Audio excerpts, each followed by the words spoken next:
Where am I? My head is pounding. The room is freezing. I can't move my arms. Then I hear the footsteps approaching. Heavy, deliberate. Gasp! Cold water slams into my face, knocking the breath straight out of my lungs. A masked man leans into my face. He doesn't look like a petty thief. He looks at me like I owe him millions. But I'm just an accountant. He slams a rugged military laptop onto the table right in front of me. The screen demands an encryption key, a bypass code for a secure network. He puts a cold barrel to my ribs. Type the key or this room becomes your grave, he growls. I scream at him. I tell him I'm just a corporate remote worker. I don't know anything about a network. He pulls out a document with a photo on it. He compares the paper to my face. He thinks he has the right guy. And honestly, looking at that photo, he almost does. They think they grabbed a helpless corporate accountant named Vance. They think I'm terrified. But they didn't check the encryption on the dossier they stole. They don't know who they actually woke up. The standard triple cross knot. Simple. It takes exactly 12 seconds to slip if you know how to collapse your thumbs. He turns around. I force my eyes to go wide again, letting him see the panic he expects. He checks his timer. 5 minutes, Vance, he says. Then the global network locks forever. Behind him, the laptop completes its secondary scan. The software is realizing what his team failed to see. His phone buzzes. A high-priority alert from his tech guy outside the room. He drops his mask slightly, staring at the screen as data streams violently across the display. The ropes drop. My hands are completely clear.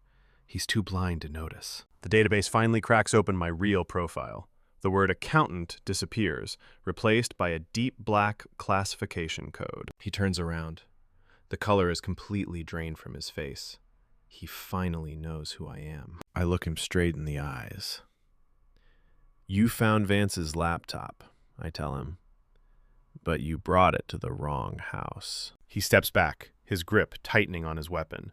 He can see the loose ropes on the floor. Don't move, he stammers. His voice has completely lost its authority. I don't move an inch. I just stare at him.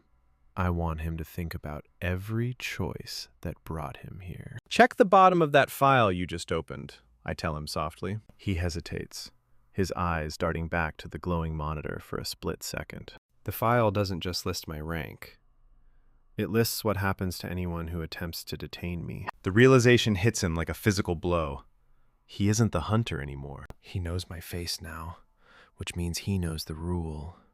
No one leaves this assignment with a witness. I calculate the distance between my chair and his stance. 3 paces, less than a second. Then, a muffled, heavy thud echoes from the hallway outside the heavy metal door. His backup team in the corridor just stopped responding. My cleanup crew has arrived. The door lock starts to shred apart. And that's when I look at him and smile. The deadbolt shears completely off the frame. The wall echoes with a deafening crack. In the chaos of breaching a room, people look at the door. That is their second fatal mistake. Before he can even recover his vision, my hand is already locked around his weapon wrist. A simple hyperflexion leverage trick. The muscle lets go automatically when the joint goes past 90 degrees. I catch the weapon before it even clicks against the concrete. Now, the math is entirely rebalanced. My tactical lead steps through the smoke. He doesn't look at the captive. He looks directly at me. Status operative? The lead asks. His voice is deep, filtered through an audio comm unit. I look down at the glowing monitor.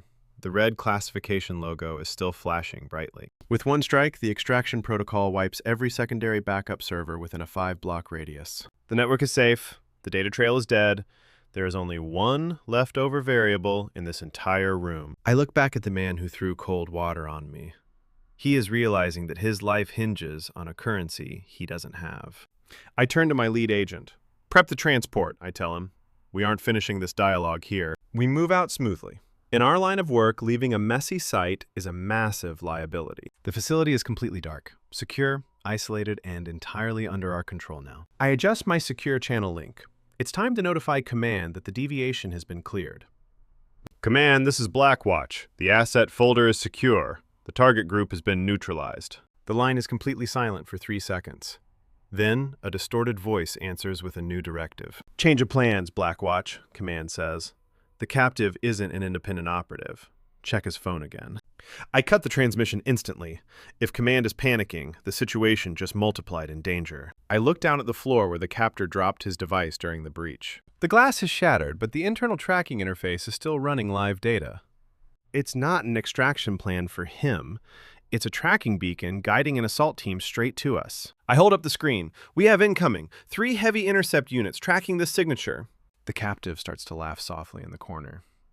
I told you, he whispers. Nobody leaves this network. His laughter doesn't faze me. Panic is an emotion for people who don't have a backup plan. I look at my lead agent. Execute the mirror protocol. Drop a phantom signal on the terminal. In less than 5 seconds, we route the phone's live tracking beacon to an empty warehouse 3 miles north.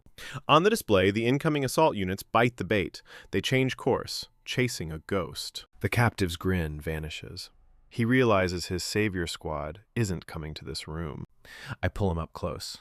Your team just walked into an automated kill box, I whisper. The board is clear, the trackers are diverted, and the server data is entirely destroyed. But as we step into the corridor, a final hidden file on the laptop begins to decrypt itself. The prompt reads, Identity verified, transferring target profile to the viewer's active terminal. The server didn't just trace me.